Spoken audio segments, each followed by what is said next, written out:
ainda mais propícia para estarmos na igreja, para estarmos na casa de Deus, para estarmos cultuando ao Senhor. E eu quero convidar você a entrar comigo na palavra de Deus. Eu quero ler aqui o texto de João, está no livro de João, capítulo 9, que diz assim: E passando Jesus, viu um homem cego de nascença, e os seus discípulos lhe perguntaram, dizendo: Rabi, que quer dizer mestre, quem pecou, este ou seus pais, para que nascesse cego? Jesus respondeu: nem ele pecou e nem seus pais, mas foi assim para que se manifestem nele as obras de Deus. Para que se manifestem nele as obras de Deus. Queridos, aqui nesse texto nós temos esse episódio quando Jesus ele está passando com seus discípulos naquele local, e ali está sentado um homem que é cego de nascença. E a palavra de Deus diz que no momento que os discípulos olham para aquele cego, olham para Jesus, eles começam a conversar entre si e eles fazem uma pergunta. Acredito que eles todos concordam e eles chegam diante de Jesus. Com certeza alguém chega ali como porta-voz e pergunta para Jesus: Senhor, quem pecou? Esse homem ou seus pais, para que ele nascesse assim cego como ele está hoje? E Jesus ele diz: nem os pais nem ele. Ele existe, essas situações existem na vida dele para que na vida dele se manifeste as obras de Deus, a glória de Deus. E aquele homem, irmãos, ele é curado por Jesus. E se você for ler todo o texto, você vai ver que Jesus, ele não cura aquele homem assim de forma instantânea. Ele gosta no chão, passa lodo na mão, passa nos olhos daquele homem, manda aquele homem se lavar no tanque de Siloé. E quando ele vai lá e se banha no tanque de Siloé, ele sai de lá vendo, ele sai de lá curado da sua cegueira. E aquele homem então, ele começa a experimentar algo que ele nunca havia experimentado na sua vida. Ele começa a ver. Ele nunca tinha experimentado essa situação, essa sensação de ver as coisas como todo mundo via normalmente. Ou seja, ele começa a ter uma experiência que ele nunca teve na sua vida, porque Jesus lhe deu essa condição. E eu fico pensando, irmãos, que o Senhor ele é poderoso para nos dar novas experiências, coisas que nós nunca experimentamos, nós podemos vir a experimentar a partir do momento que nós permitimos que Ele faça algo na nossa vida. E aquele homem, ele começa a ver, e eu fico pensando no que o texto diz. Você vai ler o texto, você depois quiser ler o texto na sua casa, você vai ver que aquele homem ele vai para onde ele morava, os seus vizinhos começam a olhar para ele e falar: mas não é o cego, não é aquele homem que era cego? Alguns falam: não, mas não pode ser, como ele é cego de nascença, como é que ele está vendo? E as pessoas começam a conversar entre si e ali a discutir sobre quem era aquele homem, se realmente ele era o cego ou se não era. E aí eles chegam para ele e falam: mas você não é o cego, aquele que era cego? Ele diz: eu era cego. Aí as pessoas começam a ficar assim atônitas: mas como que você era cego e agora você está vendo? O que aconteceu? O que aconteceu na sua vida para que você conseguisse ver? E ele vai e relata tudo o que aconteceu. Um homem chamado Jesus, ele veio ao meu encontro, ele passou algo nas minhas vistas, passou lodo nas minhas vistas, ele mandou me lavar no tanque de Siloé, e quando eu fui lá e me lavei, eu voltei vendo, voltei enxergando. E as pessoas começou a criar um alvoroço em torno daquele homem. Daqui a pouco, irmãos, chegam os religiosos. Por quê? Porque imagina, irmãos, num lugar pequeno, onde todo mundo se conhece, né? Aí alguém que era cego desde nascença, de repente aparece vendo, lá no teu bairro mesmo, né? Lá mora no rancho, irmãos, proximidades dali, né?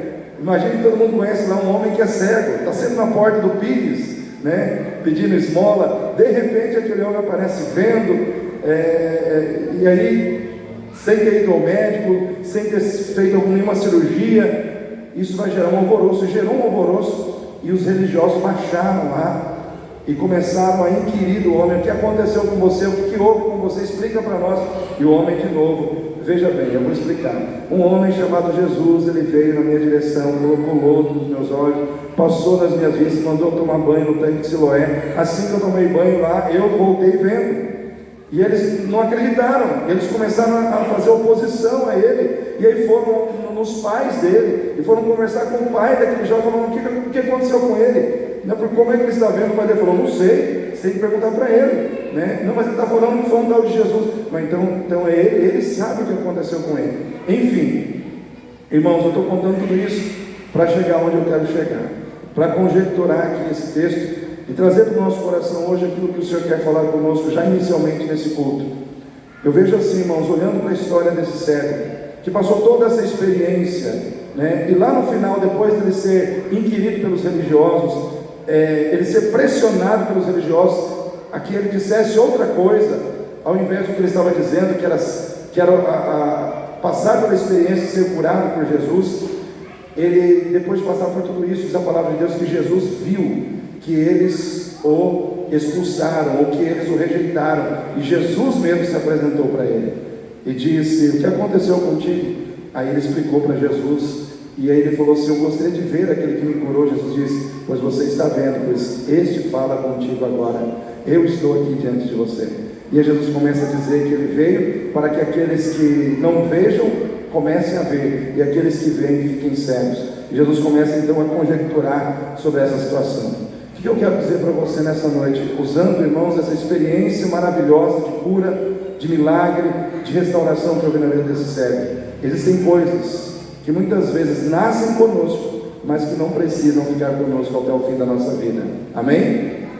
Existem coisas que às vezes Deus permite que nasçam na sua vida. Às vezes uma situação negativa, uma situação que te oprime, uma situação que te envergonha, uma situação que te diminui, uma situação que te vamos dizer assim, te limita em muitas situações, mas não quer dizer que o que nasceu com você precisa ficar com você até o fim da sua vida. Deus pode remover, Deus pode tirar, Deus pode mudar, Deus pode transformar a situação. E eu fico imaginando, por exemplo, exemplos na Bíblia que a gente vê de Ana, por exemplo, que nasceu estéril. Ela morreu estéril, irmãos. Sara nasceu estéril, morreu estéril? Não. O cego de nascença nasceu cego de nascença, ele morreu cego de nascença?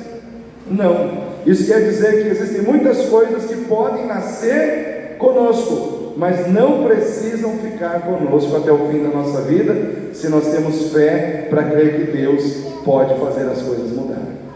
Então tem coisas que às vezes podem até aparecer na sua vida, até nascer na sua vida, mas não quer dizer que vai ficar até o fim. Amém, queridos?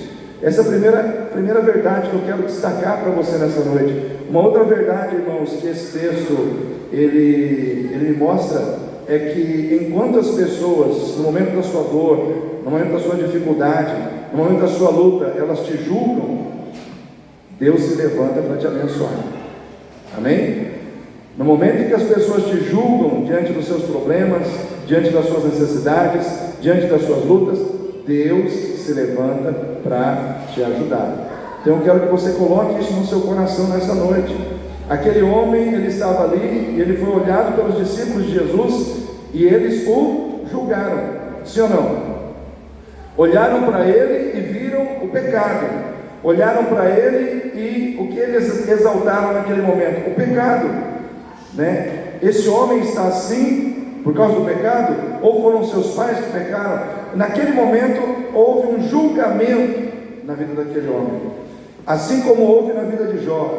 Jó estava passando por uma situação que aparentemente ele não merecia passar, mas os seus amigos foram lá e começaram a julgar Jó. O que você fez, Jó? Não, conta para nós. O que você fez? Qual foi o seu delito? Qual foi a sua falha? Porque, irmãos, porque muitas vezes é assim que o coração do homem, o coração do ser humano age. Ele se dispõe a julgar o outro por causa das lutas, dos problemas, das dificuldades que ele está passando. Naquela época havia uma lei, dentro da lei de Deus que chamava a lei da retribuição. Era muito comum as pessoas olharem para uma pessoa doente, principalmente se ela fosse judia, se ela fosse israelita, e dizer: olha, essa pessoa está com essa doença porque desobedeceu a Deus. Essa pessoa está leprosa, por quê? Porque desobedeceu a Deus. Essa pessoa nasceu assim, por quê? Porque desobedeceu a Deus.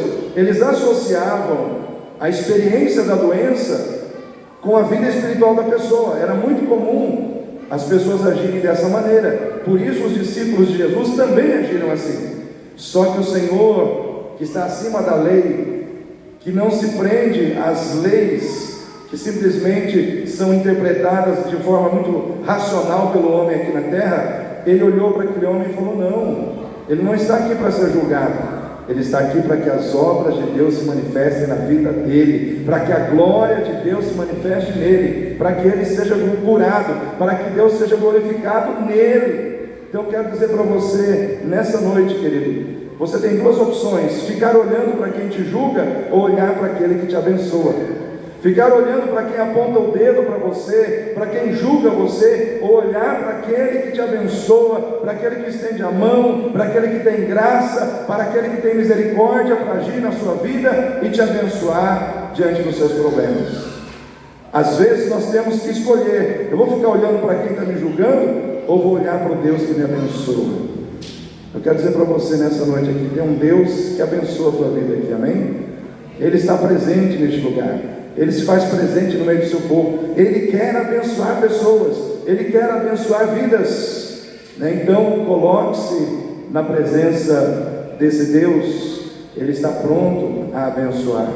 Esse texto ele traz verdades aos nossos corações. Ele traz verdades aos nossos corações que nós não podemos negar. A terceira verdade que eu vejo aqui, irmãos, é que o mesmo Jesus que cura, que restaura as nossas vidas, Ele se apresenta diante de nós para nos fortalecer quando as pessoas se afastam de nós por causa dele.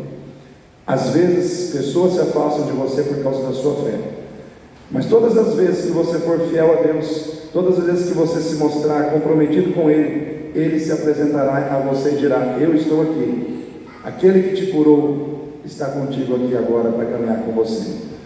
Irmãos, eu fico maravilhado quando eu vejo esse homem testemunhando de Jesus, testemunhando do que Jesus fez, testemunhando da cura de Jesus na sua vida. Eu vejo que com a bênção de Deus vem a responsabilidade de testemunhar do que Deus faz. Amém, igreja? Quando Deus te abençoa, você tem que testemunhar. Quando Deus entra com provisão na tua vida, você tem que testemunhar sobre essa provisão. Quando Deus entra com cura na sua vida, você tem que testemunhar sobre essa cura. E se Deus te salvou do inferno, você tem que testemunhar sobre essa salvação. Por quê? Porque outras pessoas precisam crer como você já crê. Porque outras pessoas precisam aceitar o Deus que você já tem na sua vida como seu Senhor e como seu Salvador. A bênção, o recebimento da bênção traz sobre os nossos ombros a responsabilidade de testemunhar da bênção que nós recebemos. Aquele homem testemunhou ali, naquele período ali, umas 3 ou 4 vezes, irmãos. 3 ou 4 vezes, todo mundo chegava para ele e falava: quem te curou? Jesus. Como é que ele fez? Fez lodo, passou no meu olho, mandou me lavar no tanque de Siloé. Ele não tinha preguiça de repetir o discurso várias vezes, o mesmo discurso, de falar para várias pessoas o mesmo discurso. Irmãos, não tenha preguiça de contar para os outros o mesmo discurso. Talvez você fale: mas eu estou sendo repetitivo. Não importa, é o que Deus fez na tua vida, tem que ser falado. Não importa se você está sendo repetitivo, não importa se você está contando a mesma história várias vezes, o importante é que a história seja contada. Amém, irmãos? A história da sua vitória, a história da sua bênção, a história do seu milagre, a história da sua salvação em Cristo precisa ser contada. Então conte aqueles que querem saber acerca da sua fé. Por que você é assim? Por que você é desse jeito? Por que você age dessa forma? Você tem que contar a história da sua vida. Você tem que contar quem é o responsável por você ser quem você é hoje. Talvez as pessoas admiram você pela sua tolerância, pela sua paciência, pela sua fidelidade, pela sua integridade. E tudo isso você sabe que foi a partir do momento que Jesus entrou na sua vida. Irmãos, quantas vezes eu já tive que testemunhar para pessoas sobre a minha vida, porque as pessoas chegam para mim e falam: mas por que você age assim? Por que você age desse jeito? Eu lembro uma vez que eu estava num consultório médico e a médica, no final da consulta, ela falou: o senhor quer que faça um recibo do valor ou o senhor quer que faça um valor a mais? Porque envolvia reembolso, essas coisas. Eu falei: não, faz o valor. Não foi tanto? Faz tanto. Aí ela falou: uai, mas é que a maioria das pessoas que pedem reembolso sempre pedem um pouquinho a mais, isso aqui. Eu falei: não, mas eu não preciso pedir um pouquinho a mais, eu quero que você faça o valor. Aí ela falou: mas por que o senhor age desse jeito? Eu falei: porque eu sou cristão. Eu tenho um compromisso com Deus e compromisso com Cristo. E ela falou assim: o senhor é um cristão diferente, porque até cristão tem pedido para mim fazer recibo de valor a mais. Eu falei: pois é, mas eu sou um cristão que estou levando Cristo a sério, né? Então, irmãos, as pessoas precisam perguntar para nós o porquê nós não fazemos como os demais que estão errando estão fazendo. As pessoas precisam perguntar para nós por que nós estamos agindo assim, de maneira diferente. Por que nós temos esse compromisso? Por quê? Porque nós temos Deus na nossa vida. Amém? Eu quero que você fique em pé. Nós vamos começar aí o nosso momento de oração. Quero que você se coloque na presença de Deus. Quem recebe essa primeira ministração no seu coração aí, então comece a deixar Deus trabalhar no seu íntimo. Comece a deixar Deus trabalhar no seu espírito. Eu quero dizer para você: existem situações que podem ter nascido com você, mas não vão ficar na sua vida, porque o Senhor vai remover, o Senhor vai tirar aquilo que te incapacita, aquilo que te limita, aquilo que te entristece. Não precisa ficar na sua vida. Aquilo que faz de você uma pessoa doente, uma pessoa inferiorizada, não precisa ficar na sua vida. Deus pode tirar. Eu quero dizer para você também: com a bênção vem a responsabilidade de testemunhar da bênção. Fale da bênção, proclame a bênção, anuncie a bênção. Aonde você for, fale da bênção de Deus na sua vida. Eu quero dizer para você também: enquanto as pessoas te criticam, enquanto as pessoas se levantam para te criticar e para te julgar, existe um Deus que se levanta para te abençoar. Existe um Deus que se levanta para fazer milagres na sua vida. Enquanto as pessoas apontam o dedo para você, Deus estende a mão sobre a tua vida. Deus estende a mão para te abençoar. Deus estende a mão para tocar com cura nas suas enfermidades.